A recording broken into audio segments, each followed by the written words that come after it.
My husband, Joe, died by suicide after suffering with depression and anxiety caused by the sexual abuse he had suffered as a child.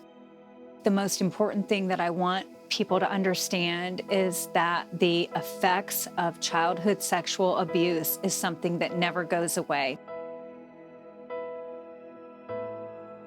Well, Beckley's Best Blends started because I had an addiction to candles. We had 6 children and no money, so candles were very frivolous. They were not in the budget.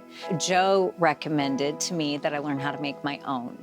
We started in the basement, then we moved to our small barn, then the garage, and then we ended up building a shop. Joe had already quit his job to do the candles full time. We never stopped. We have been doing candle shows ever since.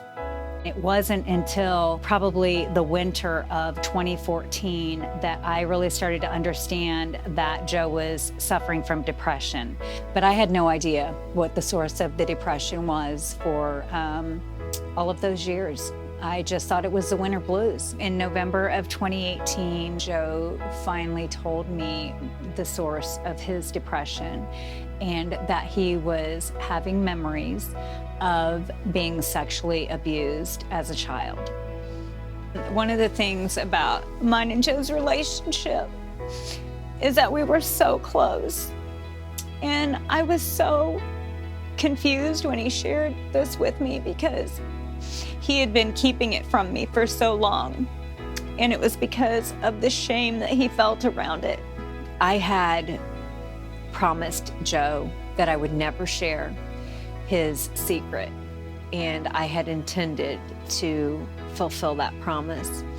And it wasn't until the kids started asking me more questions, they had to know the truth. We made a decision that night as a family, the kids and myself, that this would no longer be a secret, that it was too big and too important to ignore. I wanted to create a candle in their dad's memory. It evolved into what it is today, the Unbreakable candle. And as it evolved, it became so much bigger than what I had first imagined.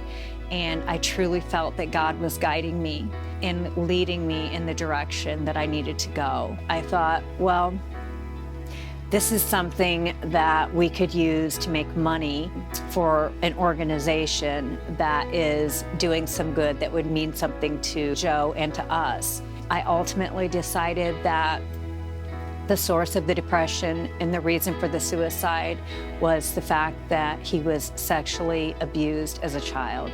And that's where I wanted the money to go.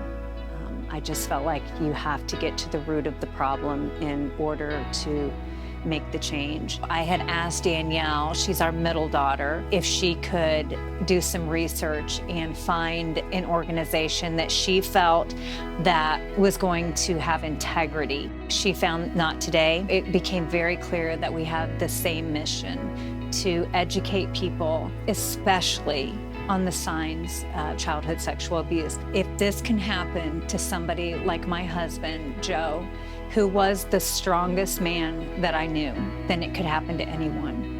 My hope is that the money we are able to raise with the sale of the Unbreakable candle is to get information into the hands of the parents and the caregivers, the people that are with these children the most, spending the most time with them. I hope that his death will not be for nothing. I believe in Joe, and I believe his story will play a part in changing the world and how we look at the sexual abuse of children.